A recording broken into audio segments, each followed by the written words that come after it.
Hi friends, ఇదే అడవి పిట్ల మాంసం. అడవి పిట్ల అన్నమాట. ఇవి చూస్తూ ఉండండి, కనబడుతుంది కదా, ఇది అడవి పిట్ల అన్నమాట. కోయిపోతున్నాను, చూస్తూ ఉండండి ఎలా కోస్తాను.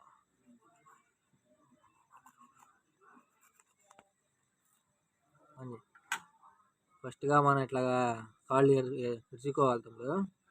ఆ తర్వాత సైడ్ గా నిదానంగా ఇక్కడ కోసుకుంటే, తర్వాత ఇక్కడ జాగ్రత్తగా ఇక్కడ విరుచుకోవాలి. చూసారంటే మనకి పేగులు, అటు మాంసం, గుండెకాయ మొత్తం కనబడుతూ ఉంటాయి. దానికన్నా ముందర ఇక్కడ మేత బోర్ అనేది ఒకటి ఉంది తమ్ముడు, చూసుకోవాలి. జాగ్రత్తగా లాక్కొని ఇక్కడ కోసుకుంటే, దాన్ని పక్కకు వేగించుకుంటే మనకి పేగులు లాగడానికి చాలా వీలుగా ఉంటుంది. ఓకే, తర్వాత లాగితే పేగులు అనేవి లాగా వచ్చేస్తాయి. మీరు చూసారంటే ఇది మొగది. ఎలా చెప్పగలనంటే ఇక్కడ ఇత్తులు ఉన్నాయి చూసారా, చిన్ని చిన్ని ఇవి చూసారా, కనబడినాయా? గది గవే మగి అని తెలిసి. ఓకేనా,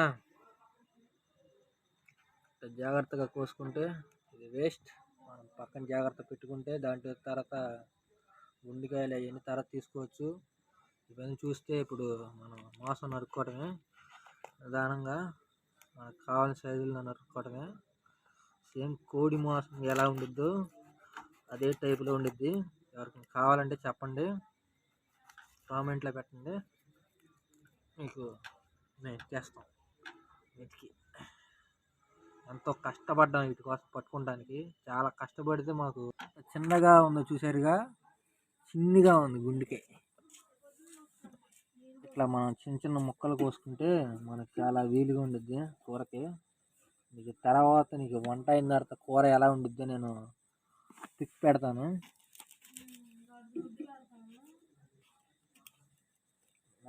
చిన్న చిన్న ముక్కలు కోసుకోవాలి. దీన్ని ముడ్డిపూస అంటారు. ఇక్కడ ఒకటి ఉండిద్ది ముళ్ళు, దాన్ని చాలా జాగ్రత్తగా తీసుకోవాలి. లేకపోతే చూసారంటే కనబడుతుందా, ఇది దీన్ని చాలా జాగ్రత్తగా కోసుకుంటే మనకి ఇక్కడ ముళ్ళు అనేది తొలగిస్తే నీసు వాసన అనేది పోతుంది. నీసు ముళ్ళు అనేది ఒకటి ఉండిద్ది అనమాట. ఇది దీంట్లో ఉండిద్ది ముళ్ళు. అది తీసుకుంటే సరదా 2 ముక్కలు కోసుకుంటే మంచిగా ఉండిద్ది అనమాట. అంది నిదానంగా కోసుకోవాలి. మీలో ఎవరికైనా కావాలి అనుకుంటే కామెంట్లో పెట్టండి. నిదానంగా ప్రశాంతంగా కోసుకుంటే మనకి కాసేపటికి కొద్దిగా కూర అయింది.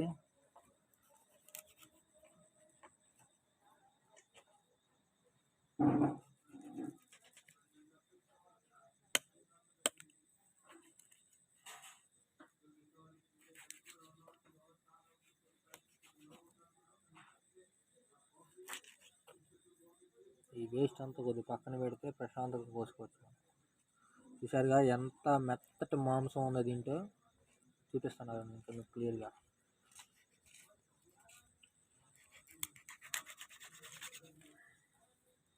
చూసారా అంటే మీకు మెత్తటి మాంసం రెక్కలోనే ఉండిద్ది. మీరు ఒకవేళ చికెన్ తెచ్చుకోవాలనుకున్నా షాప్కి వెళ్తారు కదా, రెక్క మాంసమే తీసుకోండి మెత్తటి మాంసం కావాలనుకుంటే. చూసారా ఎంత మెత్తగా ఉందో, ఎర్రగా నిగలాడిపోతుంది. నూరట్లేదా? కాల్చుకొని తింటే ఎంత బాగుండిద్ది అంటే, ఒక్కసారి తర్వాత మళ్ళీ వేరే వీడియోలు చూపిస్తాను మీకు కాల్చుకొని ఎట్లా ఉండిద్ది అంటే. ప్రస్తుతానికి మామూలుగా కోసేసుకుందాం మనం.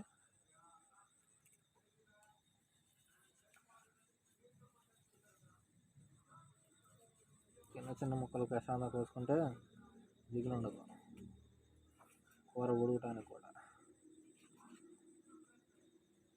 మనం కూర అంటే మనం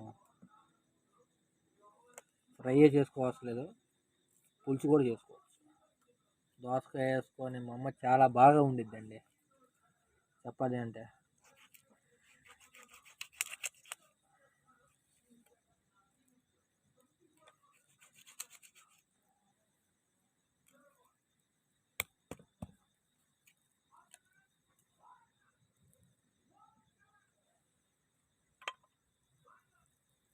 ఇది నీచు దెబ్బ అంటారు. ఇది కూడా మనం తీసేసుకోవాలి. తీసేసుకుంటే నీచు వాసన రాకుండా ఉంటుంది.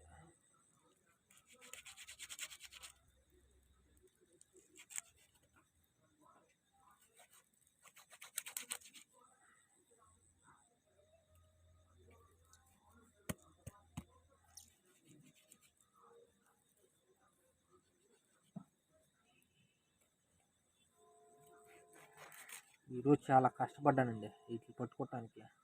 ఎంత కష్టపడినా ప్రస్తుతానికి 2 దొరికింది నాకు మాత్రం.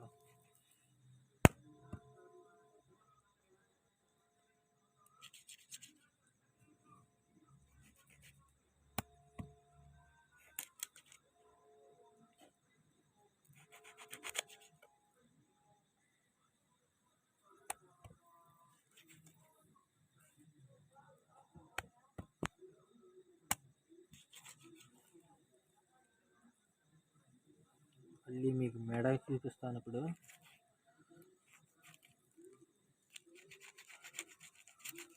పాట్లో మోసం బాగా దీని మెడ ఎట్లా ఉందో చూసారుగా, చాలా చిన్ని మెడ.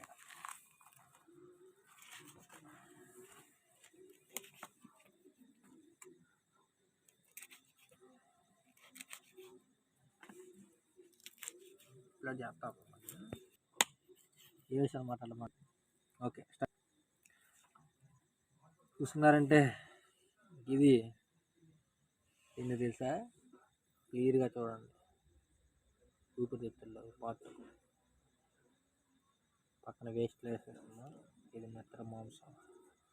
కొద్దిగా నీట్గా కోసుకున్నాము అంటే మళ్ళీ మీకు చూపిస్తాను. 2 రెక్కది చూసుకోండి, ఎంత మెత్తర మాంసం. కళ్ళకళలాడతలేదా? కాల్చుకొని తింటే ఊహించుకోండి ఎంత బాగుండిద్దో. మనం 2 ముక్కలు చేసుకున్నామంటే ఆ తర్వాత ఒక 4 ముక్కలు చేసుకుంటే ప్రశాంతంగా ఇది ఇలాగ ఉంది. అలా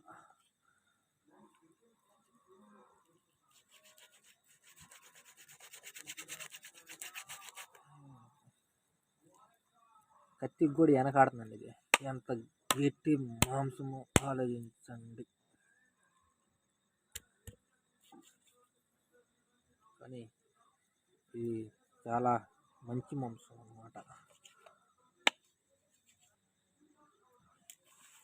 నిజానికి చెప్పాలంటే ఈ పక్షవాతం వచ్చిన వాళ్ళకి దీని రక్తం ఉపయోగిస్తారండి. మరి ముఖ్యంగా కుట్టులాడతారు రక్తం కోసం పట్టిమని చెప్పి. అది సంగతి. దీని రక్తం చూసారంటే నేను ఇందాక కోసేటప్పుడు మీకు చెవట మర్చిపోయాను, గబక్కన కోసాను. దీని రక్తం కూడా కోసి